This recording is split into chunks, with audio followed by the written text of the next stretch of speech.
Lesson 6.4, Evaluating Algebraic Expressions. Now we've evaluated algebraic expressions in the past, but we haven't used them with fractions and decimals, so we are going to do that now. Remember, algebraic expressions include numbers, variables, and operations. When you see the word evaluate, remember that that word means to solve.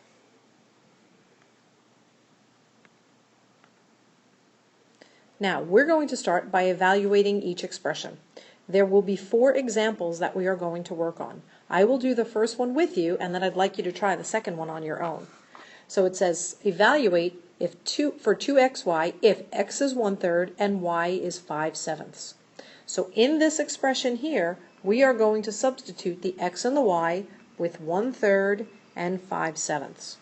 So we would have 2 times 1/3 times 5/7. Now, it's a multiplication problem, so we're going to follow our multiplication rules for fractions.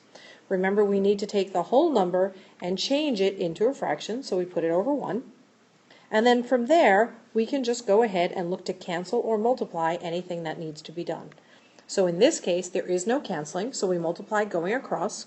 2 times 1 times 5 is 10. And 1 times 3 times 7 is 21. Since nothing goes into 10 and 21, our final answer is 10/21. Now here's the second one.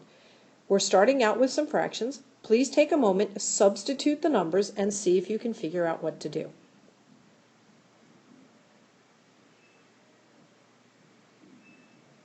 Okay, so in place of x, we're going to put -3 over 4 plus 3 times 4 for y and 7 for z. Let's solve this one step at a time. We now have -3/4 plus 12 over 7. Well, since it's an addition problem, we need to have a common denominator. What is the common denominator for 4 and 7? Well, the common denominator is 28. And remember, the first one here is negative.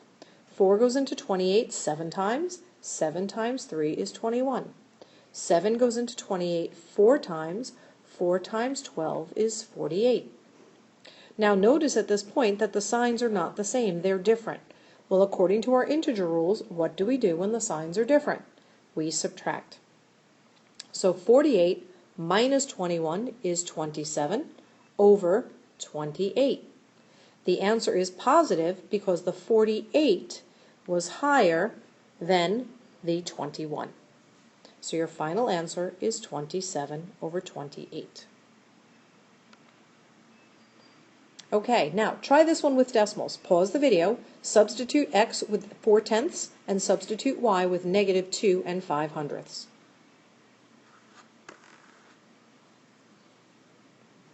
So we now have 5 times 4/10 minus 12 times -2 and 5/100.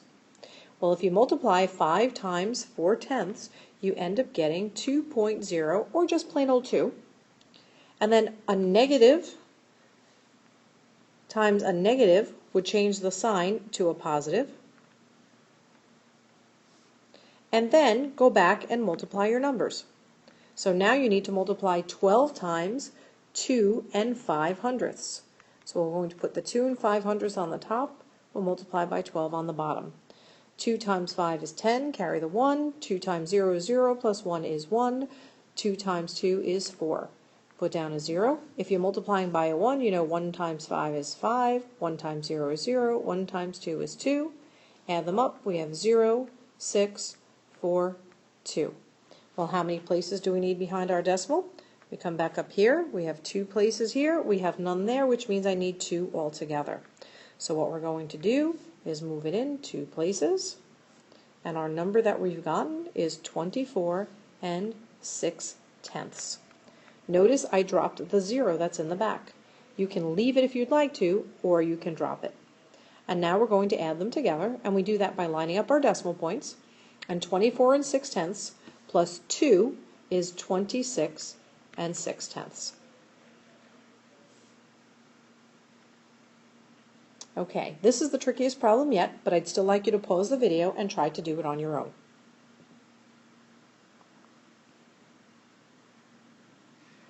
Okay, let's substitute for x and y. So this is going to be 2 times 6 over 3 times 2 cubed minus 4 times 2 minus 3 times 6. Well, let's do one part at a time. So the first thing we're going to do is solve this piece of the problem. So we ended up with 2 times 6 is 12. And on the bottom, you need to do the power first. So you have to do 2 cubed before you multiply by 3. Well, 2 times 2 times 2 is 8, times 3 is 24. So you end up with 12 over 24. Well, we can simplify that to 1/2. Now let's go to the next part. Here you're going to do 4 times 2 and then 3 times 6. So put down our subtraction sign. 4 times 2 is 8, 3 times 6 is 18, and we leave the subtraction sign in between. Well, 8 minus 18 will give us a negative 10.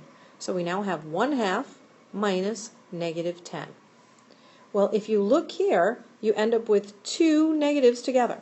What happens when we have 2 negatives directly next to each other? It means that both of them together will become a positive. So now we have 1/2 plus 10. Well, what is 1/2 plus 10? It's 10 and 1/2. Okay, that concludes our video for today. Please write down any questions that you have and make sure you ask them in class. Have a great day.